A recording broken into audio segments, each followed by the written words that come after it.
Terima kasih Tuan Yang di-Pertua kerana memberi peluang kepada saya untuk mengambil bahagian dalam perbahasan Tita Seri Paduka Baginda Yang di-Pertuan Agong pada hari ini.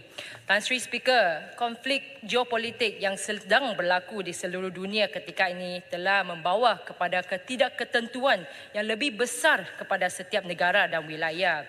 Jadi setiap wakil rakyat, sama ada peringkat persekutuan atau negeri, perlu meletakkan kepentingan negara untuk memimpin negara ke pembangunan global. Jadi, tahniah kepada Malaysia kerana telah mencapai satu rekod pelaburan langsung asing FDI sebanyak 926 bilion setakat tahun 2023. Manakala kadar pengangguran kita telah menurun kepada paras pra-pandemik iaitu sebanyak 3.3% dan ramalan pertumbuhan keluaran dalam negara kasar KDNK kita untuk tahun 2024 diunjukkan sebanyak 4.5%. Walau bagaimanapun, Tan Sri Speaker, selain daripada semua angka dan statistik yang besar ini, pembangunan ekonomi sebenar mesti dirasai oleh rakyat keseluruhannya. Hasil pembangunan negara kita mesti dinikmati secara sama rata antara semenanjung Malaysia, Sabah dan Sarawak. Bagi mencapai matlamat yang lebih lama diabaikan ini, beberapa pembangunan infrastruktur mesti disegerakan di Sabah. Isu pertama yang ditujukan kepada Kementerian Kerja Raya, kemunculan frasa yang baru, jalan bulan. Jadi Tan Sri Speaker, tidak ada rakyat Malaysia yang telah menjejakkan kaki ke bulan setakat ini. Tetapi di Sabah kami dapat merasainya. Keadaan jalan raya kita teruk di Sabah juga diwujudkan satu frasa baru iaitu jalan bulan yang biasanya merujuk kepada pemanduan melalui jalan utama seperti dari Telupit ke Sandakan dan dari Kinabatangan ke Sandakan. Jadi statistik kemalangan jalan raya kian meningkat disebabkan oleh jalan-jalan raya yang dalam kondisi yang teruk sangat. Pada 12 Januari 2024, seorang pemandu lori sampah dari Kinabatangan telah meninggal dunia secara tragik apabila truk atau lori yang dipandu oleh dia telah terbalik ketika mangsa sedang cuba mengelak lubang sepanjang jalan bulan itu. Ini juga satu-satunya kes kemalangan yang telah direkodkan. Ratusan pemandu juga berhadapan dengan mengalami kerosakan pada tayar dan lain sejak beberapa tahun ini. Dan apabila mereka memandu di jalan bulan, kos ekonomi dan kos yang ditanggung oleh pengguna jalan untuk semua ini sudah tentu akan mencecah kos jutaan ringgit. Jadi semua ini juga merupakan satu kerugian kepada negara dan masyarakat kita. Jadi soalan saya kepada Jabatan Kerja, Kementerian Kerja Raya, nampaknya hanya boleh dilihat mengambil tindakan selepas sesuatu kejadian itu berlaku ataupun selepas kejadian ini menjadi tular di saluran media sosial.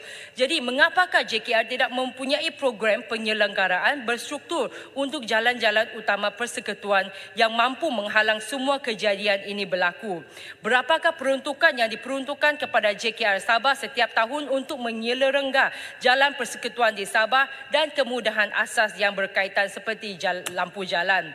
Saya juga sangat terkejut apabila mengetahui bahawa kebanyakan jalan persekutuan kita yang sedia ada di Sabah diklasifikasikan sebagai tidak dapat diperbaiki ataupun damage beyond repair dengan izin. Jadi setahu saya daripada 35 pakej kerja untuk PEM Borneo untuk fasa 1 untuk lebuh raya PEM Borneo Sabah, hanya 14 pakej kerja masih belum lagi ditender.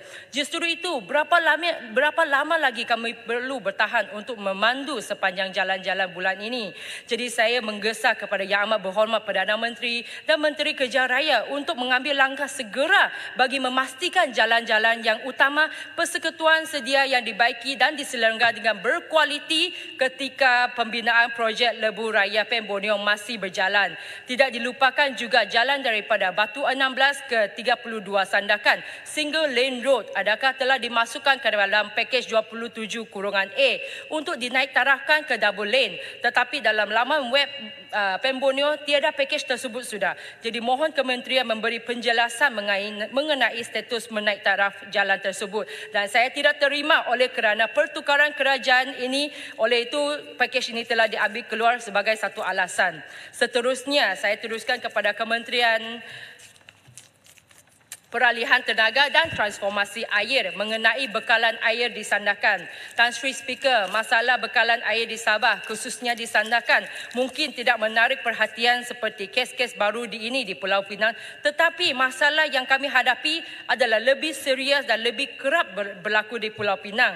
Beberapa langkah juga telah dicadangkan untuk diambil untuk mengatasi masalah bekalan air ini dan ia memerlukan perhatian segera daripada kerajaan persekutuan untuk membantu dari segi pembiayaan ataupun peruntukan. Jadi projek pembinaan 5 tangki di Sandakan untuk menyelesaikan masalah kekurangan air untuk jangka masa pendek telah diluluskan. Terima kasih. Projek penyambungan bekalan elektrik di tangki Kinabatangan bagi menstabilkan bekalan elektrik meskipun telah delay tetapi juga diluluskan. Terima kasih. Tetapi sekarang apa yang Jen Sandakan perlukan adalah satu sumber air baku ataupun raw water dengan izin yang lebih selamat dan boleh dipercayai untuk terdapat permintaan segera untuk menjalankan kajian bagi menempatkan semula muka atau water intake sedia ada di Sungai Segalit ke lokasi lain yang sesuai. Jadi pembiayaan untuk kajian ini dan kesan kepada penempatan semula ini akan bukan sahaja mampu menjamin bekalan air kami di Sandakan tapi untuk masa hadapan, tetapi juga dalam masa yang sama mampu mengatasi isu air masin yang dihadapi oleh warga Sandakan selama setengah dan 1 tahun lepas ini. Jadi sila kami memohon peruntukan bajet yang secukupnya untuk mengatasi masalah air di Sandakan dengan segera. Jadi seterusnya kami ke Kementerian Kesihatan. Perkembangan menaik taraf Hospital Duchess of Kent HDOK Sandakan di bawah Kertas Putih Kesihatan. Jadi Tan Sri Speaker, saya gembira apabila Kementerian Kesihatan mengumumkan bahawa di bawah Kertas Putih Kesihatan, Hospital Duchess of Kent Sandakan akan dinaik tarafkan menjadi hospital major pakar di Sabah. Sama seperti status Hospital Queen Elizabeth di Kota Kinabalu. Jadi dengan bilangan perkhidmatan pakar di Hospital Duchess of Kent akan ditingkatkan daripada 18 sehingga ke 49 di bawah program ini. Jadi saya ingin bertanya kepada Kementerian Kesihatan, apakah status ataupun perkembangan terkini mengenai kerja-kerja menaik taraf HDOK setakat ini? Adakah terdapat tempoh masa yang ditetapkan oleh Kementerian Kesihatan untuk proses menaik taraf secara berperingkat? Jadi saya berharap Kementerian Kesihatan akan menyegerakan program ini di bawah RMK 12 kerana sehingga kini kami punya hospital kekal sebagai satu-satunya fasiliti hospital awam di Sandakan walaupun populasi penduduk telah meningkat dengan ketara. Jadi selain daripada itu kami juga memerlukan pakar, terutamanya pakar kardiologi, sebab pada masa ini kami memerlukan lebih banyak pakar terutamanya kardiologi kerana pada masa ini semua pesakit jantung dari daerah ini perlu dihantar ke QE di Kota Kinabalu, iaitu jaraknya hampir 400 km jauhnya. Jadi ini adalah is a matter life and death dengan izin Tan Sri Speaker.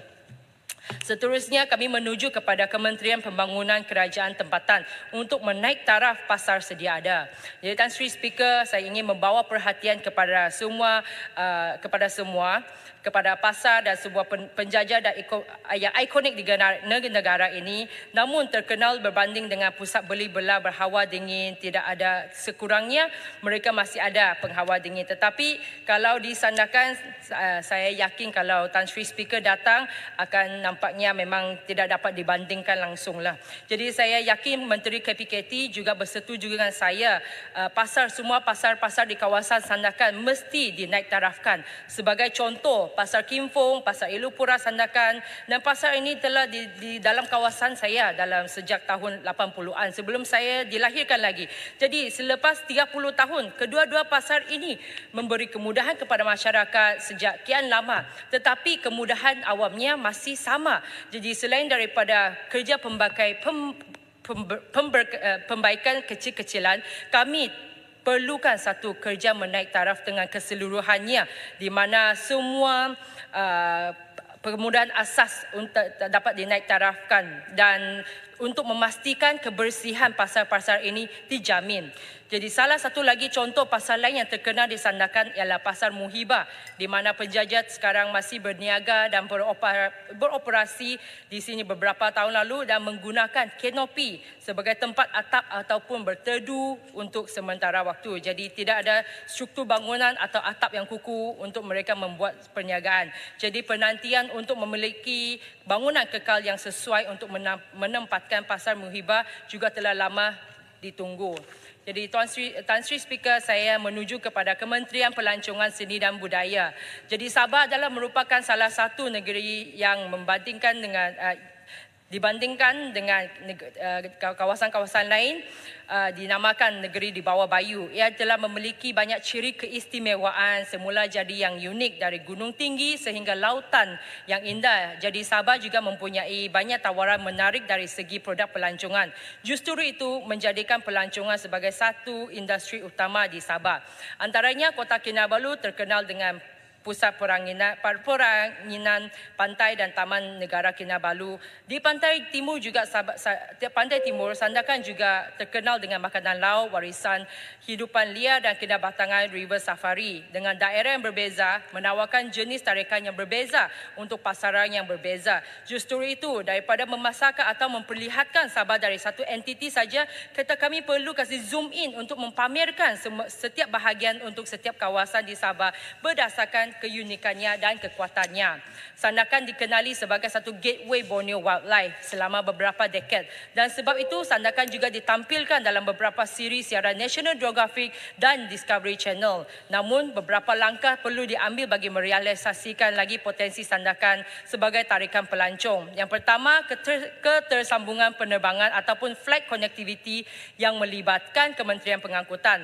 Lebih banyak penerbangan langsung dari Sandakan ke bandar seperti Singapura, Penang dan Hong Kong, China perlu dibuka.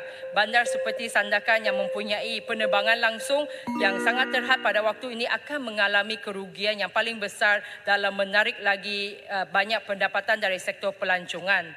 Jadi saya oleh kerana kesuntukan masa, saya directly ke isu yang terakhir, iaitu kami mengalami masalah nasihat perjalanan ataupun travel advisory, Tan Sri Speaker. Walaupun kerajaan Amerika Syarikat telah menurunkan nasihat perjalanan untuk pantai timur Sabah sejak tahun 2022, negara lain masih belum mengikutnya. Jadi justru itu saya menggesa Kementerian Pelancongan Seni dan Budaya untuk bekerjasama dengan Kementerian Luar Negara untuk melibatkan dengan secara aktif dengan pelbagai kedutaan dan pesuruhjaya tinggi di Malaysia untuk menyemak nasihat perjalanan travel advisory dengan izin semasa warga mereka datang ke pantai timur Sabah. Jadi Tan Sri Speaker, mungkin ramai yang berpendapat bahawa isu penerbangan langsung ini sangat bergantung kepada pasaran dan permintaan. Ia juga mesti terlebih dahulu sehingga tahap tertentu sebelum penerbangan baru boleh dipertimbangkan. Ia adalah satu situasi chicken and egg situation dengan izin. Tetapi Tan Sri Speaker, peranan kerajaan untuk memastikan ayam didahulukan terlebih dahulu dengan insentif yang sesuai daripada kerajaan. Selebihnya ia akan berjalan seiring dan industri akan dapat manfaat yang besar. Saya ada satu lagi tiga sentence. Sebelum saya mengakhiri ucapan saya mengalu-alukan pengumuman oleh Jabatan Hal Ehwal Luar Filipina baru-baru ini yang menyatakan bahawa mereka merancang untuk menjalankan kajian latihan pendaftaran yang menyasarkan lebih daripada 550 warga Filipina tanpa izin di Sabah. Ini adalah langkah yang positif yang jarang berlaku oleh negara jiran kita, dan saya menggesa kepada kerajaan untuk memberikan semua bantuan yang diperlukan untuk memastikan kejayaan pendaftaran ini. Ini juga adalah satu langkah positif dalam menangani isu pendatang asing tanpa dokumen dengan baik di Sabah. Dengan itu, saya akan mengakhiri perbahasan saya yang merangkumi 23 butiran dan 8 kementerian. Dan saya mohon menyokong. Sekian dan terima kasih. Terima kasih. Saya jemput Kuala Krai. Terima kasih Tan Sri Yang di-Pertua. Bismillahirrahmanirrahim. Terlebih dahulu izinkan Kuala Krai